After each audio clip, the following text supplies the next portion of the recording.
everyone, and welcome to the second episode of the Green Table Talks, a monthly intergenerational conversation on all things environmental justice from the Black and Latinx perspective. My name is WAWA, and I am the co-host of the Green Table Talks. Today our topic is Black, Brown, and Blue, the mental health and climate crisis.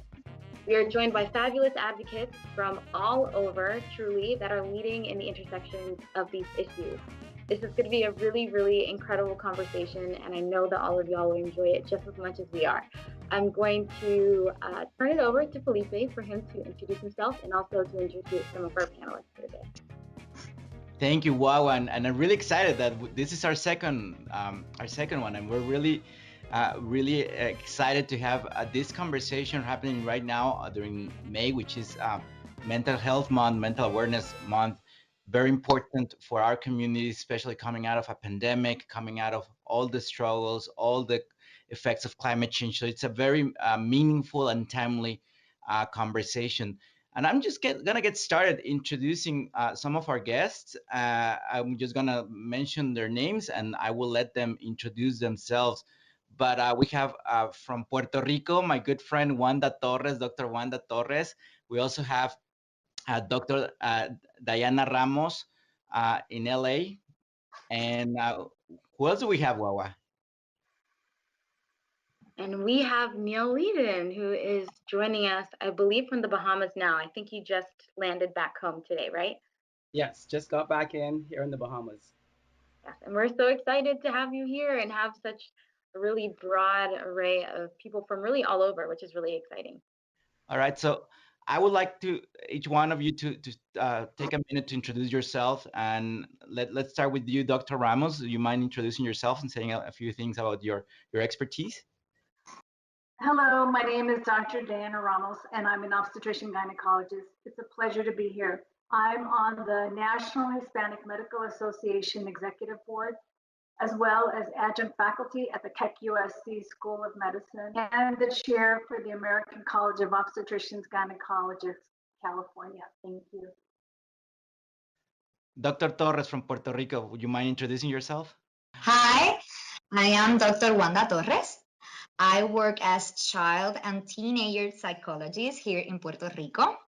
Also, I am a yoga instructor with clinic approach for kids and for adults.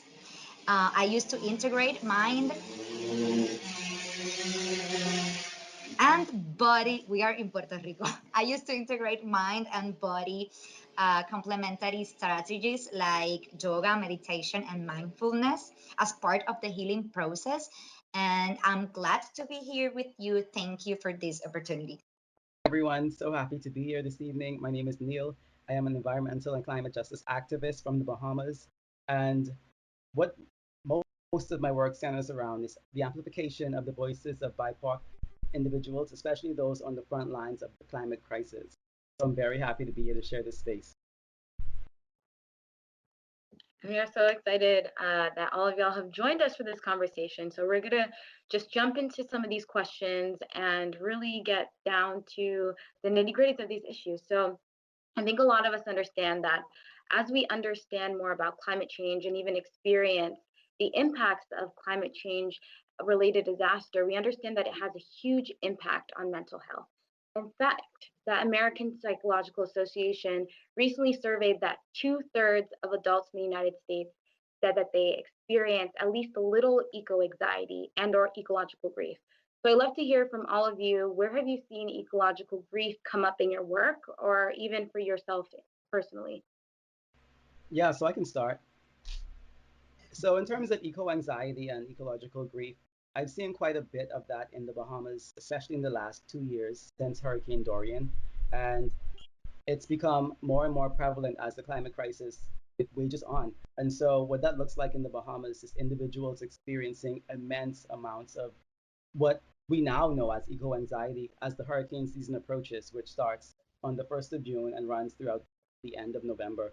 And so what that looks like here, especially for communities that have been ravaged by hurricanes like Hurricane Dorian, like Hurricane Joaquin, like Hurricane Floyd, Hurricane Andrew, it looks like individuals being super tense at the start of the season. We have individuals that panic shop a lot. So they sometimes overstock, and then when it doesn't go to use, they become lethargic. And so individuals tend to be caught off guard in some instances. Another thing that I've been noticing a lot in terms of ecological grief is just individuals becoming super despondent when it comes to issues surrounding the environment, especially when it has to do with things that they may feel is out of their control. So it's definitely a thing here, but the issue here is that individuals don't, um, I would say, they don't recognize it as eco anxiety just because it's something that's been so heavily co opted. So people just think it's them surviving. However, those of us that are in the sphere of climate justice, we know the effect. Additionally, people don't know this, but my mom is a mental health nurse as well. So just having those conversations with her in terms of health and the environment and climate, it's been super rewarding in terms of just giving me the background knowledge and information to not do the work only, but also to make the knowledge accessible for individuals on a more localized scale. Dr. Torres, would you want to talk about a little bit what your experience in Puerto Rico? Well, climate change and related disasters and the pandemic too can cause anxiety related responses as well as chronic and severe mental health disorders. Flooding, strokes, hurricanes, storms, earthquakes, and the trauma of losses from a disasters such as losing a home, a job, being disconnected from the community and the neighborhood, the loved ones, have been associated with elevated levels of anxiety, depression, and post-traumatic stress disorder. But also, it's very important to say that these changes can be associated with increases in aggressive behaviors, domestic violence, substance abuse, and suicide. In my experience as child psychologist, I have seen this climate grief or ecological grief in children and teens whose parents have had to move from their towns. These have been common after Hurricane Maria here in Puerto Rico and after the earthquakes in the south of the island in the beginnings of the 2020. The change derived from these moves cause pain and distress in the patients because they lose stability, contact with their community, contact with the family, and people and places they love. So it causes anxiety, stress, anhedonia, anger, irritability, and a difficulty to accepting situations that they can't control and they are living them, those situations. And as an obstetrician gynecologist in women's health, we're noticing that there is a drastic increase in not only depression, but anxiety in pregnant women. And this is really important to realize because women are the ones that impact the whole family. So it's not only the health of the mother, but it's also the pregnancy that she has. It could be one, twins, maybe even. And so her health, and the health of her babies, if severe depression sets in, can really be impacted. We know that on average, about 20% or one in five women will experience some type of depression. About 80% of all women will experience the baby blues. And unfortunately, this is disproportionately higher in women of color because we know that there is overall increased stress, not only from being pregnant, but also right now because of COVID. We have, unfortunately, our homes that are becoming the schools, that are becoming the daycare centers, the place of work, and along with having to take care of the family and the daily needs. So there's a lot more stress that has come into play. It's really important that we recognize that addressing the fact that depression can be present or even anxiety needs to be addressed. Many times in our communities, in the Latino population and the Black population, we don't like to talk about it. We say that this is something that really doesn't exist, and it's better to just ignore it. but we can't ignore it because we need to take care of the mothers. We need to take care of the children. And if you actually look at the bigger scope, it's the entire family. Because if the mother, the core of most families, is not doing well, then oftentimes there can be loss of interest in terms of doing daily things. So she may not be caring for her family, caring for the other children that are there, which is really critical.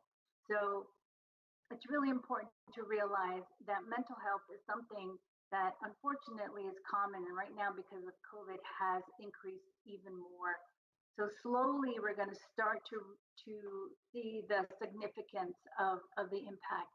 Remember that women who are depressed and continue to do so after having a baby, actually that health of the baby is affected as well because the milestones for development and learning can be delayed. So this is a really critical, important topic that we address. Completely agree, Dr. Ramos. We're actually looking at some numbers, some statistics. Even though communities of color are disproportionately affected by climate change, by eco-anxiety, by all, I mean, we're all living through what I will probably characterize as a collective trauma of COVID. But on top of that, we're going what Dr. Torres and Neil mentioned, hurricanes, floods that unfortunately are affecting our communities the most. Yet the numbers of mental health experts, of psychologists that or identify themselves as Latino, are looking at 7% according to the American Psychological Association. Fewer than 3% are identify themselves as Black, and even only 5.5% of these therapists can conduct their work in Spanish language, and that's a problem.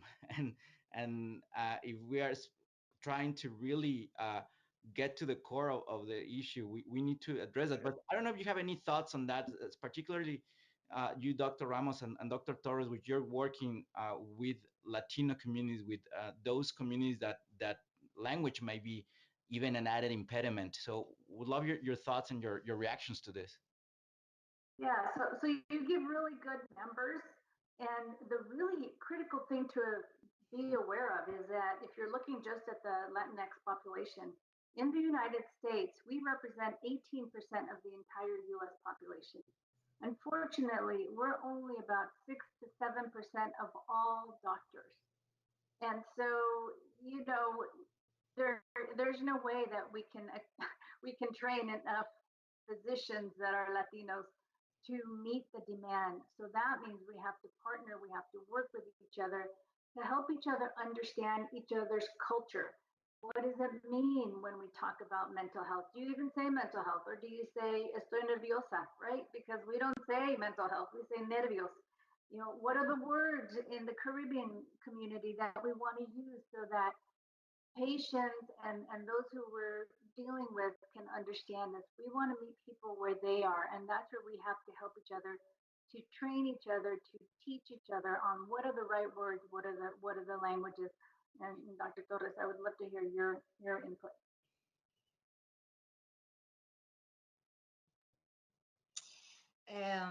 Well, the Latino and Black community in the US is very diverse, including people from many different nations and regions of the world. These communities have the vulnerability to mental illness as other communities, but they face disparities in both access and quality of treatments. Because all those things that said Dr. Ramos. This inequality puts these communities at a higher risk, more severe and of more severe and persistent forms of mental health conditions. The implications of these statistics are many, but I can mention some important barriers that have people when they will search for mental health care. The language barrier, the poverty and the less health insurance coverage, the lack of cultural competence. That's a very important thing. As Dr. Ramos said, estoy nerviosa. Ajá. Oh, tengo el corazón roto. My heart is broken. It's not literally that my heart is broken, but maybe yes, because I'm so sad or I'm so anxious or I'm so nervous. And that's what is important, the cultural competence, because the cultural difference may lead mental health providers to misunderstand or misdiagnose members of the community. The legal status. For immigrants who arrive without documentation, the fear of deportation can prevent them from seeking help. And that's an important thing that we have to look. The acculturation, the stigma. No, la gente que va al psicólogo o al psiquiatra están locos, Están están locos. locos. Esto es para gente loca. The people that go to psychiatric or to a psychologist, they are crazy. That's for crazy people. No, that's not true. That's not true. All of us can go to a psychiatric or a psychologist. And that stigma makes that individuals may not seek for treatment because they not recognize the signs and the symptoms of mental health conditions, and they don't know that they have to search for help. The need for mental health services increases in the aftermath of a climate disaster or a climate-related disaster, or with the COVID, the pandemic. And at the same time, there is a decrease in the availability and the accessibility of services, especially for our community. So I think that in order to change this dynamic, we must educate people and educate mental health professionals. We must educate people so they can realize that mental health is important as physical health, so they can understand the symptoms of the mental illness and seek for help, and to break that stigma. And in other hand, professionals working with Latino and Black communities have to have the appropriate cultural competencies in order to fulfill the needs of the people they help. This refers to the ability to recognize that culture plays a large role in a person's health and well-being, and may sometimes affect providers' ability to serve, to best serve the patient's needs. We have to serve the patient's needs, know our needs as professionals, and that's very important to look. Yeah, I think all of these connections are really, really important to bring up.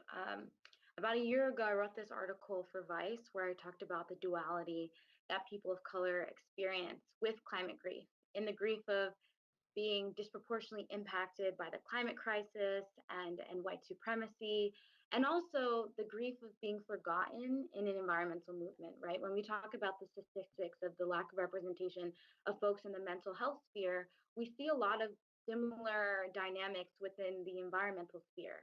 So oftentimes, I think maybe there are alternate spaces that could also help provide this care that is culturally competent and is able to address the current and impending impacts of climate change. So Neil, I feel like you also have so much to say on this topic in regards to the lack of representation of folks of color, not only in the mental health sphere, but also in the climate change sphere, which is a really, really important dynamic to bring about, because when we're talking about climate grief, we also have to understand that climate grief and its impacts on our communities definitely isn't equal. Communities that are experiencing climate change first and worst right now, which tend to be Black and Brown communities around the world, are experiencing this duality of climate grief, of experiencing the grief associated with seeing our homelands being impacted by natural disaster,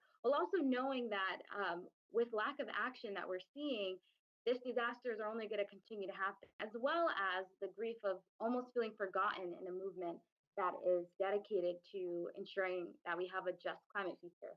So I was wondering about your thoughts about if there are any like alternative spaces that exist that can help support Black and Brown communities in battling climate grief and what role our organizing spaces can have in this, especially since burnout is something that I know we've talked about and is something that a lot of us youth organizers experience in the climate space. So I'd love to hear your thoughts on that. Absolutely, Wawa. So you mentioned something that's super important, and that's heritage. And heritage loss in relation to the climate crisis is a major, major contributing factor to mental health and the decline of mental health in Black and Brown individuals. And so I think the moment that I really, really got heavily invested was when I participated in Sail for Climate Action. And in terms of representation, I did it 100% because of the representation. And just for the simple reason that I didn't know anyone that looks like me or was from a place like the place I'm from that was a part of the conversation, just the discourse surrounding climate action. And those kinds of spaces, those kinds of organized events, those are very important because they not only look great for optics and show that there are other people out there, but what they do is they create a space for individuals to speak up and to be heard because, like you mentioned, so many of us feel forgotten, so many of us are overlooked, and it may not be very intentional by everyone, but there's a huge degree of just a lack of diversity when it comes to this kind of conversation, and it paints the perception that everything's fine, whereas we're on the front lines. I live in the Bahamas, and it's a tourist destination, and people love it here, and it's sunny and it's beautiful. On the flight home today, like individuals were clapping when we landed because they were so happy to be here. But there's a disparity that takes place because I'm here and I'm on the front lines, and I know firsthand the damage that is caused because of the climate crisis, particularly. And so just being in a space that you feel represented is so important. Um, I'm a part of the Bad Activist Collective, and a part of the work that we do is to dismantle systems of oppression, and not just heavy systems like white supremacy and misogyny, but also systems that people think are maybe not as aggressive. And that's things like acquisition of food and water resources. Those are issues like mental health, of course. And so for me personally, I take it very, very seriously.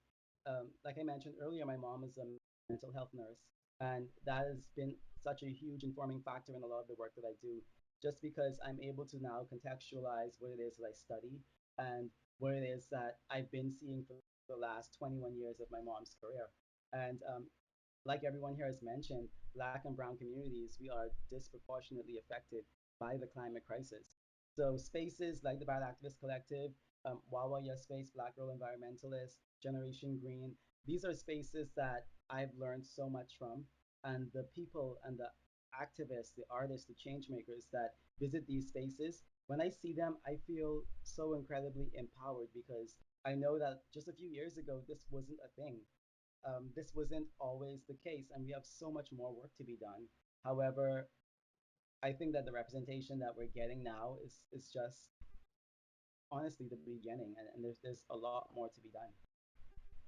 Yeah, I think you just made so many great connections there because when I think about our organizing spaces and the places that we're really reclaiming our time in, right, in Bad Activist Collective and Black Girl Environmentalist and Generation Green, we're really building community and being able to talk about these issues candidly in ways that I feel like oftentimes we weren't able to talk about ecological grief, for instance. And when we congregate virtually or in person today in the spaces that we're cultivating in our communities, we're able to talk about those things. And I think that those spaces that we're cultivating are the soil to which we are seeding the future and really laying this foundation for a just climate future. However, I do really want to talk about the phenomenon of activist burnout because it's something that I think is something that needs to also be dismantled as we're working towards um, ensuring that our organizing spaces are laying this work on for a just future. So I'd love to hear, your definition of activist burnout and what you think we can do to really address this issue to make sure that the burnout that we're experiencing isn't exasperating the grief that we're experiencing in the face of climate change, and to make sure that our organizing spaces really are sustainable for health, because like many organizers say, we can't save a burning planet when we're burned out ourselves. That's such a loaded statement because I think that burnout culture, in a sense, is kind of celebrated. I think that lots of young people, especially, we have taken it upon ourselves to do the heavy lifting when in actuality the problem wasn't started by us, and the problems, from what I can tell now, they will outlive us for generations to come. And so burnout culture to me, it means individuals just prioritizing the work over the worth that it has on their mental health. And it's incredibly scary because I've been there so many times. I know you've been there, and so many individuals, so many activists that we interact with have been there. And how I feel that can be combated is a very simple remedy. It sounds simple, it kind of is simple, but I know it's very difficult to do, especially when your community is on the line. And that is practicing rest as a form of resistance. I feel like individuals should practice rest as a form of resistance just because I feel as though most of the heavy lifting has been put upon communities of color. And it's really unfair because most of the climate crisis, if not all of it, has very little to do with these communities. And so we're seeing individuals who are activists in the Philippines, in the Caribbean, in communities like Flint. We're the ones that are out there and we're rallying for change. However, I feel as though that burden to carry, it's not something that we should celebrate as much as it seems to be celebrated to burn out. And because if you burn out there, then who's going to do the work? Absolutely. And I want to pivot back to the actual work that it's this comprehensive or holistic approach to mental health and generally to healthcare. And I know Dr. Torres, she's also a yoga teacher, and I actually first met her or know about her work because she was doing some amazing yoga sessions in El Yunque National Forest of all places. So we're very jealous and we want to go. But Dr. Torres, we'd love to hear a little bit about that line of work, and especially with children. And most important, after all of the trauma that Puerto Rico has gone after Maria, earthquakes, pandemic, political distress. I mean, it has been a lot, and I would just to hear your approach and the fantastic work you're doing with particularly with children. Well, I started to search about integrative and holistic strategies to work with myself in 2016. I started with mindfulness and the integration of spirituality and meditation in my own process. Then in 2017, before the Hurricane Maria, I became a yoga teacher for kids. I never imagined in that time that I would be kids psychology. That wasn't planned. Yo no planifiqué eso. Then after the Hurricane Maria, I became yoga teacher for adults, and the training focused in heal in that we can heal people with yoga and with those complementary strategies. Uh, as I said before, I did it for me, but in the way I realized that if all those strategies help me in my own process and my own understanding of the life and the things that were happening in that moment and that are happening right now, and the healing process and the energies and the love, the compassion, it would be selfish that not to share it with other people. So I decided to integrate all of those things in the healing process with my patients. After Hurricane Maria and after the earthquakes and when start the pandemic, I work directly in the communities as yoga teacher and first responder. And the mind and body strategies are likely a balm, but at the same time, add enhancers in the healing process. It helps to understand the importance to be here and now, no matter what is happening. and or no matter what the circumstances are. And that understanding allows us to enhance our well-being by the acceptance that there are things that we can't control, and the commitment and improves in us the commitment of those things we can do. In the same line of Neil said that the burnout, I think that these strategies, yoga, mindfulness, meditation, spirituality, are self-care herramientas. I don't know how to say that, strategies. So the people that are first responders or are in the front line can do to allow themselves to have a better improvement of the work or a better descanso, mejor autocuidado, vamos, self-care. Those are strategies to self-care from patients, for the community, and for the people that responds in disasters or that are first responders in self-care. It's very important to take the time to work with the body, with the mind, with the energy, and with the spirit, so we can make a good balance, because we are holistic. We are the whole thing, not only one. Absolutely, Dr. Torres.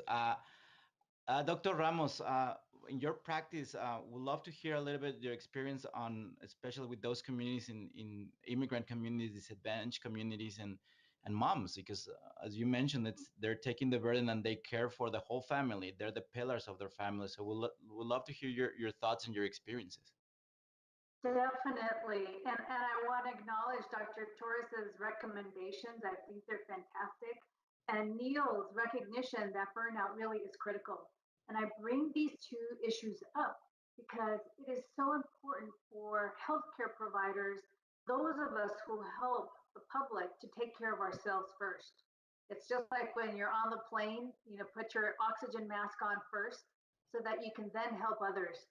And I think that we oftentimes forget to do that. And it's as simple as trying to remember to breathe, right? Many times we're under stress and we don't breathe. So I just say stop and take a deep breath in and let it out. Other simple things too, for not only healthcare providers, but for patients, is to sleep, because sleep just makes everything worse. And we know that. With a newborn baby, though, sometimes that is not easy. And that's where family comes in. I think communities of color are pretty good at supporting each other, supporting the mom, taking care of the baby. And so just encouraging the mom to rest so that she can then be healthier mentally, physically, and like Dr. Torres says, emotionally. And then there's more of mom to give to everybody else. I think that's critical. And we can't overlook nutrition for all of us. Eating a balanced diet, because what happens when we get stressed, we are tired, we're burned out, we go to junk food, right? We go to the chips, we go to the hamburgers, the french fries, the comfort food that we know is not healthy.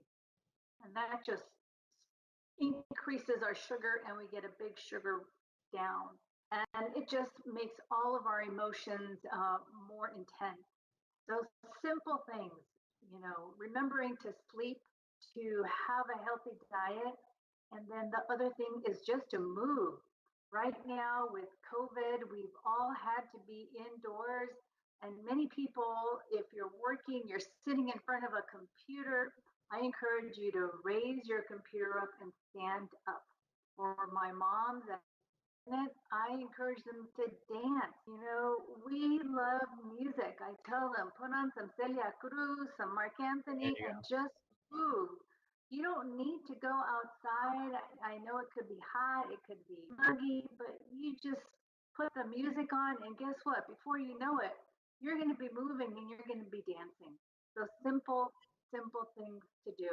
You don't have to spend extra money to do that, to do the exercise. And if you are fortunate enough to go out and go for a walk, take advantage of that and take your children because you are and your family, right? Your husband and the other kids. Because what a wonderful way for everyone to be shut off of electronics and to talk to each other and to listen to each other. You're building up the family. Simple things that we oftentimes forget. And it's a pleasure to be able to be on the same stage with Dr. Torres and Neil, and just to reiterate the importance of mental health and of acknowledging what an important issue it is in our communities. I think a really powerful thread that I've heard from all of you is the importance of culturally competent solutions that really understand the dynamics of our community and really the really special things that our communities have and hold. And I love to hear from each of you as we close off today, your thoughts about the future of psychology, the future of medicine, the future of our organizing spaces in addressing the mental health related issues that come about in climate change, and what your hopes are in regards to the different ways and the innovative ways that we can really begin to address this issue and uplift our communities in the most intentional ways possible. Okay, well, I'll start. So I just absolutely love the things that were being said earlier, Dr. Ramos, Dr. Torres. Um, there's something that I was able to connect between what both of you had mentioned. So I work at a kids club during my regular day-to-day life. So I work with children between the ages of 3 and 12 or 13 sometimes. And one of the things that we do a lot to end the session is to have a huge dance party. And that's, if I'm being honest, it's more for me than the kids sometimes because after a long day of work, you just want to move. Maybe you want to scream. And that's my excuse to get in the room and just scream with these kids. And so that brought a huge smile to my face because it was something that resonated so deeply with me. Additionally, a part of the work that I do, when I started this work anyway, I wanted to work with adults and I wanted to be a part of that big people conversation and have a seat at the table.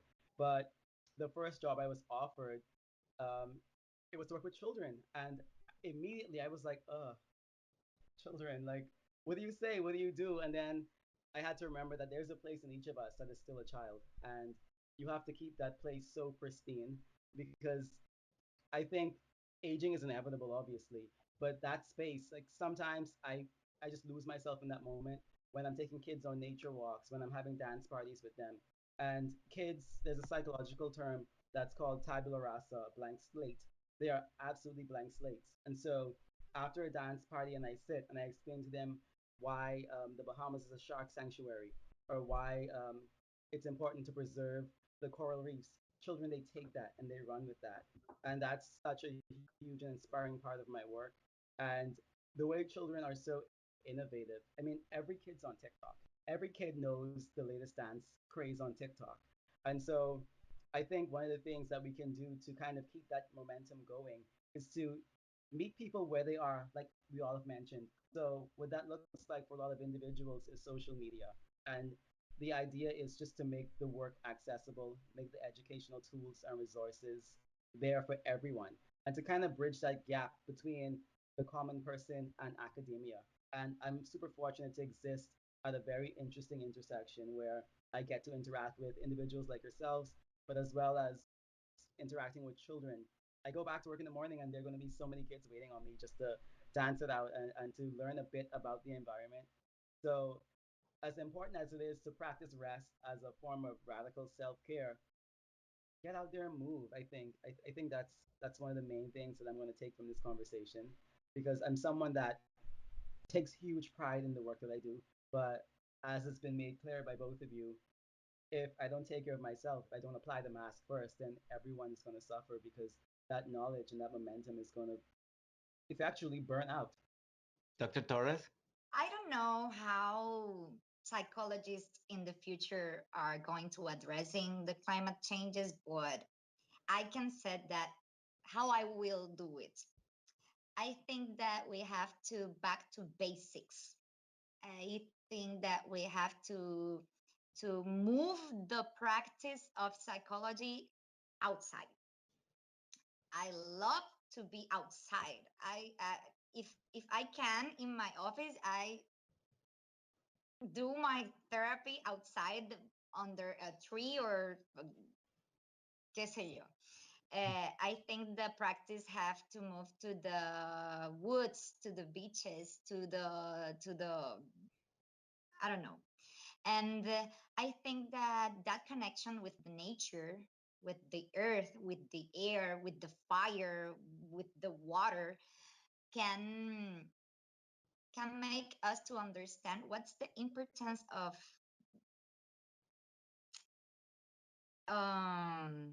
take care of our planet, take care of our island, of our countries, of our nature.